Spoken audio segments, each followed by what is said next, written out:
E aí galera, beleza? Sou eu, Sakura Promise.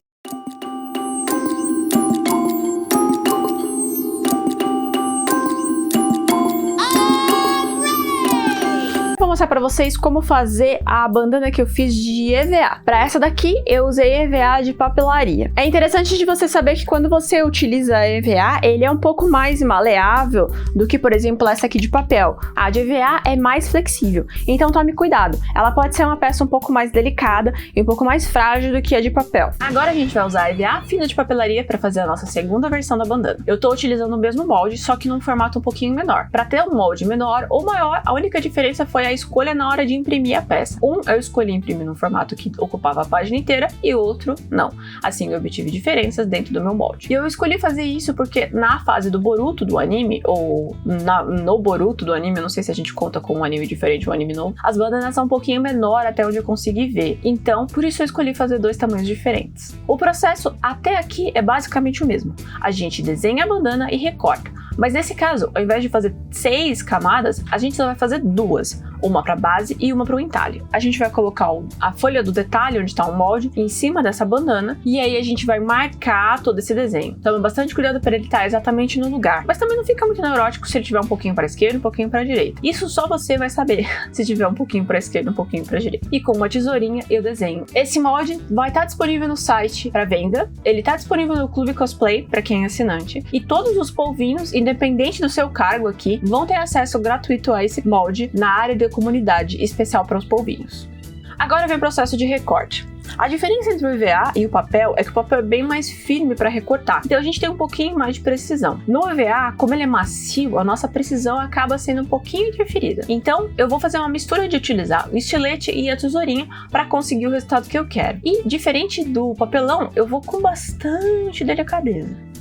Uma dica bem interessante antes de você começar até a recortar o molde no seu EVA é esquentar ele. Você primeiro esquenta o seu EVA. O EVA fino vai encolher bastante como você esquentar. E se você não faz ideia do que eu tô falando, tem um vídeo inteiro sobre EVA aqui no canal para matar todas as suas dúvidas antes de começar a trabalhar com esse material. Para colar essas peças, eu vou utilizar cola branca. Diferente do papel, o EVA não vai sugar a minha cola branca. Se eu fosse utilizar uma escolha pessoal, provavelmente eu colaria essas peças utilizando cola de contato. Mas como a cola de contato é uma cola bem forte, nem todo mundo tem acesso à compra, eu vou utilizar a cola branca. Para uma peça desse tamanho e uma peça que não vai ter muita movimentação, a cola branca é o suficiente para colar essas duas partes de EVA juntos. Preste atenção, porque eu tô falando que é uma peça que vai ter muito movimento, nem vai ter muito impacto. Então, se você for fazer uma armadura ou coisas assim, eu recomendo que você opte por colas um pouco mais resistentes. A super cola, ou a cola de contato, ou a cola quente. Tem vídeo sobre cada uma dessas colas aqui no canal também. É um vídeo bem mais antigo, mas é ainda bem relevante sobre cada uma delas. Eu espalho bem e uma camada não muito grossa. Vocês podem ver que eu tirei bastante o excesso na hora de colar. E aí, eu vou colar meu EVAzinho em cima dessa parte de cola branca. Como a cola branca seca transparente, você não precisa se preocupar com nada. E aí, mais ou menos igual a nossa bandana de papel, eu vou deixar ela secando um pouco curvada. Ela não vai ter um efeito tão intenso como no papel, mas com certeza ela vai marcar o EVA e deixar ele um pouquinho mais curvado. Mas mesmo assim, essa peça vai ser muito mais flexível do que a nossa peça de papel. E não prende com um prendedor de roupa, senão o EVA vai ficar todo marcado. Eu coloquei ela em cima de alguma coisa que fosse curvada e deixei ela lá com um pano por cima, alguma coisa assim, só pro peso natural fazer ela ceder. Ou você pode fazer também que nem eu fiz. Eu usei o nosso Deadpoolzinho, 2 alfinetes e também segurou bem. Mas tenha delicadeza na hora de você colocar. Se você vê que tá deformando a peça, você tá fazendo muita força nela e isso vai ficar marcado no EVA. Depois que ela tava seca, eu também dei aquela limpada nas bordas com uma tesourinha para ter certeza que ela vai ficar o mais retinha, redondinha e sem rebarbas possível. Agora a gente vai passar um primer. Diferente do papel, o EVA é muito mais poroso e a tinta prateada não vai ficar bonita só se você passar uma tinta preta e depois a tinta prata. Para isso, a gente vai usar um primer. Eu tô escolhendo a batida de pedra, que é um primer que eu já falei várias vezes aqui para vocês, mas você também pode utilizar a cola branca como primer pro EVA. Eu já fiz vários vídeos aqui falando sobre isso. Espalha bem e deixa secar. Tanto no caso da batida de pedra quanto da cola branca, é importante que você não faça camadas muito grossas e vá aos poucos aplicando em cima do material. Quando as camadas até você achar que a peça tá lisa. No caso do primer da batida de pedra, é interessante que você lixe ele depois de seco,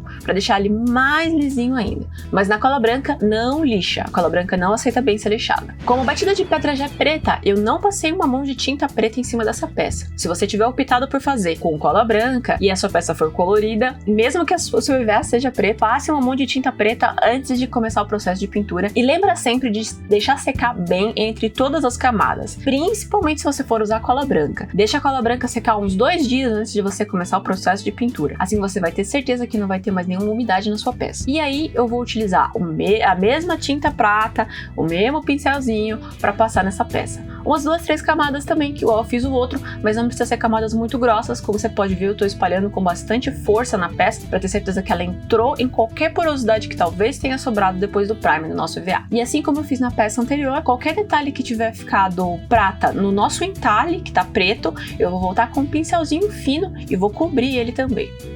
Agora eu vou utilizar um retalho de tecido preto para fazer essa bandana. E eu tô utilizando a máquina de costura, mas você pode utilizar a costura na mão também, ou a mesma técnica da cola quente que eu ensinei na bandana anterior. Eu tô utilizando preto nessa porque como ela é uma bandana do Boruto, e as bandanas do Boruto são majoritariamente pretas, então por isso que eu escolhi o tecido preto. E o que eu tô fazendo é costurar uma ponta na outra desse tecido, e depois eu vou virar ele.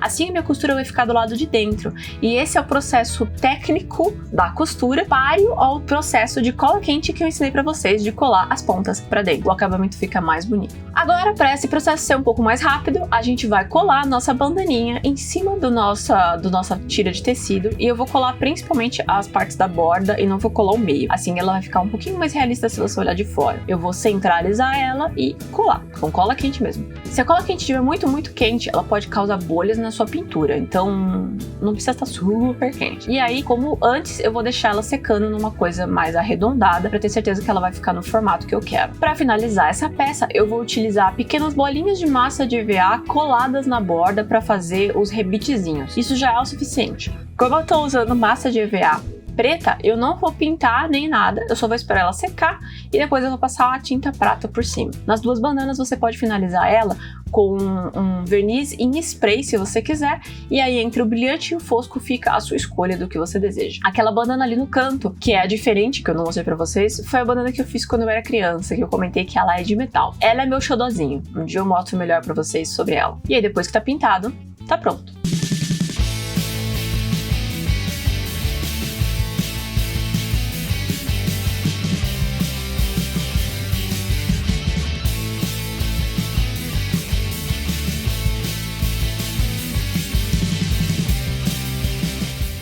Gostou desse conteúdo? Considere se tornar um polvinho aqui do canal. Os nossos polvinhos são os membros do clube de canal aqui no YouTube, e vocês ajudam a gente diretamente a continuar com esse projeto. Então, se você se interessa, a partir de R$ 1,99 você já ajuda o projeto a continuar vivo. E muito obrigada a todos os nossos polvinhos. Vocês são incríveis e ajudam a gente, como eu comentei, a continuar trabalhando com os projetos. Eu espero que vocês tenham gostado bastante desse tutorial. Se inscreva no canal para mais conteúdo que nem esse e me deixa aqui nos comentários que outro tutorial de Naruto você gostaria de me ver fazer. Então é isso, gente. Muito obrigada e até a próxima.